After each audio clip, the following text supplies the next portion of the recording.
Hello.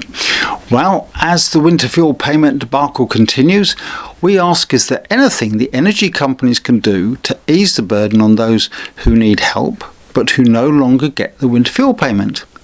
And we catch up on the latest news. Welcome to Grey Matters.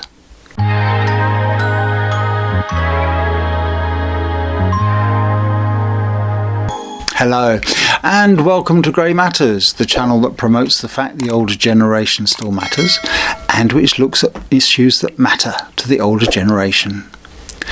Now, as you will know by now, the change to the winter fuel payment means the benefit is now only targeted at pensioners eligible for pension credit or other certain means-tested benefits. I doubt any one of us would argue that they shouldn't get it. But as we've said so many times on this channel and in reply to the comments, many of the lowest income families miss the threshold by a whisker, and they too desperately need help. Most of the suppliers claim that they offer help to customers who struggle to pay their bills. So, if that's true, we're going to find out. Octopus, for example, has a £30 million assistance fund. So we checked their media department's press releases to see if they plan to do anything extra in the light of Rachel Reeves' announcement. And we discovered they are. They're going to extend this assistance to help lower income households who will no longer receive the pension credits. Thousands of discretionary credits of £50, £100 and £200 will be available to those customers who successfully apply. This is excellent news. And in an effort to stop people falling through the net, they will also offer free benefit and pension credit checks to make sure no one is missing out on the extra cash. As we said in the last video, more than 800,000 eligible households have not applied, and that equates to around £1.7 billion worth of benefits. Octopus says that their fund has helped over 80,000 customers so far by giving them payment breaks, standing charge holidays, and offering support with clearing energy bill debt. They say they've invested over £150 million in keeping costs down and supporting customers since the beginning of the energy crisis. Now, I found that little throwaway line about the standing charge holidays very interesting because several comments on the last video and in a recent short we did suggested that energy companies should stop charging pensioners the standing charge altogether, or maybe give them the winter payment holiday on it. Now, Greg Jackson, founder of the Octopus Energy Group, has already commented that at times like this, companies need to work hard on affordability too. Well, you know what, Greg, if that's the case, perhaps a standing charge winter holiday for all pensioners who needed the winter fuel payment isn't so unrealistic. Now, for most people, that will be around £60 probably, but as they say, every little helps. But what is the standing charge used for? We've had so many people complaining about this and commenting on it and saying, what is it? Why are we being charged for it, even when we don't use any electricity? So a little explanation probably would help. It's used to cover all the costs associated with supplying energy before you even get to use any of it. That includes things like maintaining the energy supply network, the cables and pipes that carry the gas and electricity across the country, keeping homes connected to the network, carrying out meter readings, and also payments towards government initiatives to help vulnerable households and reduce CO2 emissions. Now, these are fixed costs that the suppliers are charged for every meter, whether the meter uses any energy or not. The suppliers don't set the standing charges. Now, in 2023, Octopus Group's revenues tripled from $4 billion to $13 billion, with net profit shown as $203 million. Well, that was interesting. We thought, so let's look at a couple of the other suppliers. Which magazine's favourite, the Utility Warehouse, showed a revenue of $2.4 billion. Now, bear in mind they also supply telecom products, not just energy. But their energy support schemes amounted to $681 million. And E.ON reported a net profit of 2.8 billion, and they operate a winter affordability support scheme. And that's where they fund up to 50% of eligible customers' bills. So, okay, it's good to see them making efforts to help, but it seems to me there must be some wiggle room in all that profit to make adjustments to the standing charge for all pensioners, say below a certain tax bracket. I'm certainly no accountant, but to me it makes sense to use tax brackets as criteria. It would ensure those who need it but don't qualify for benefits could get it, whilst stopping those high earners who don't. Well, we decided to ask those three companies, Octopus, Utility Warehouse and E.ON, if stopping the standing charge or giving everyone more people the winter fuel payment holidays was feasible. And I'll tell you what they said to us after this short break. Hello and welcome back. Now, before I reveal the energy companies' responses were, I thought you'd like to hear the latest news that we have about the winter fuel payment and the standing charges. It appears that Ed Miliband supports the suggestion that standing charges need overhauling, and he's publicly calling for standing charges to be lowered.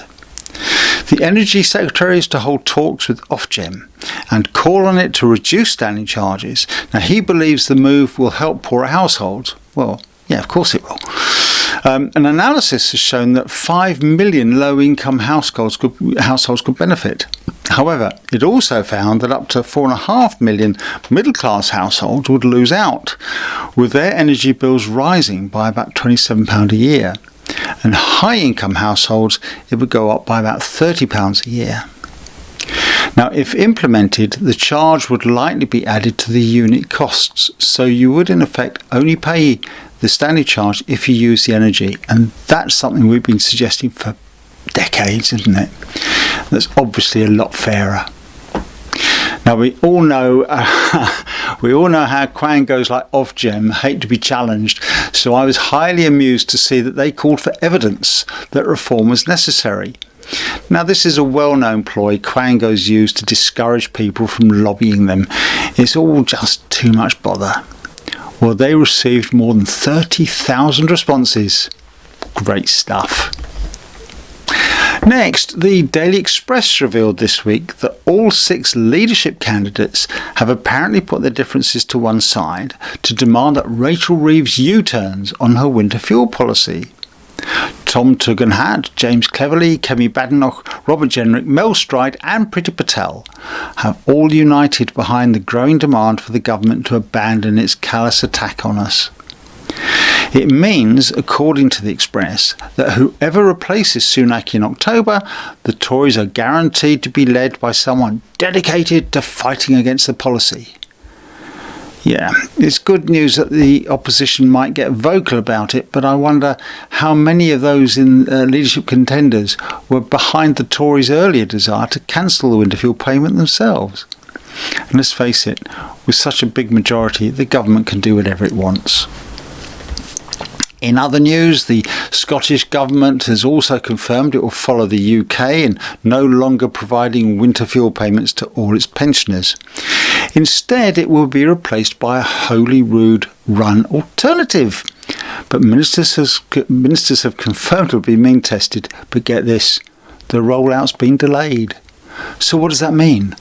Will the status quo be maintained for the time being, or does it mean that no one will get the benefit until they're ready to implement it? It's a bit too ambiguous for me. And finally, before we get back to the energy companies' responses, I also have news about another petition. Now, this one is not specifically about the winter fuel payment, but it's about pension reform. The petition via change.org states what we all know, that the state pension is woefully inadequate. The current tax threshold for pensioners living solely on their pensions does not reflect the cost of living today, and that needs to change urgently. It calls upon the government to raise the tax threshold up to the living wage amount, allowing pensioners to keep more of their income. And it also urges an increase in the state pension to at least the living wage. And again, we millions of other pensioners have been asking for this for so long. They say, you know, if the living wage is a wage that is the minimum they think you can afford to live on, that's what the pension should be. Otherwise they're expecting us to survive on less. Now, according to Age UK in 2019, nearly 2 million older people are struggling, or were then struggling financially, with over 1 million considered poor by official standards, due largely because they don't receive enough money of their pensions. So I would urge you to sign this petition. I know I've just urged you to sign another one in the last video, but please sign this one. Even if you're sceptical about the effectiveness of such things, the point is that even if it doesn't affect change, it gives the government a solid heads up as to the groundswell of opinion. Over 150,000 people have signed it already, and you can find the link to the petition in the description. I'll say that again because a lot of people in the last video were commenting, where do I find the petition? They probably hadn't watched the video all the way through. So I'll say it again, you can find a link to the petition in the description. Okay, let's get back to the energy companies.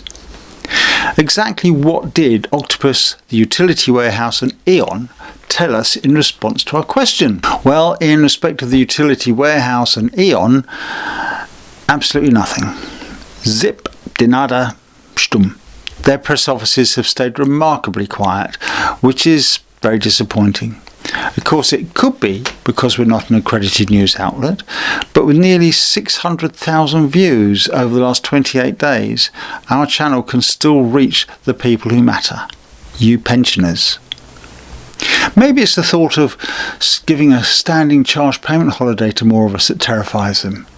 It could cost them around £60 million, but with net profits in the hundreds of millions, I'm sure, as I said before, there must be some wiggle room there. We did hear, however, from Octopus Energy. Now, their spokesman from the media department told us that Octopus agrees that standing charges are far too high, and they've already absorbed tens of millions of pounds on behalf of their customers to keep the standing charges below the price cap. They've also been able to offer more than 30,000 standing charge holidays to their customers that can last anything up to 6 months. Now, whilst not answering our question directly, he did say that Octopus have been fighting to lower standing charges for years, as they disproportionately affect low-income customers and those careful with their energy usage. So I guess they'll be happy that Ed Miliband has taken on the challenge. Well, watch this space, I guess. As more news comes up on these matters, obviously we'll be bringing it to you. But until then, that's it for this edition of Grey Matters. If we do hear anything from those two energy companies too that haven't responded yet, we'll upload an update for you. But in the meantime, you wonderful people, you know where the comment section is, so let's hear from you. And until the next time on Grey Matters, thanks for joining us, and bye for now.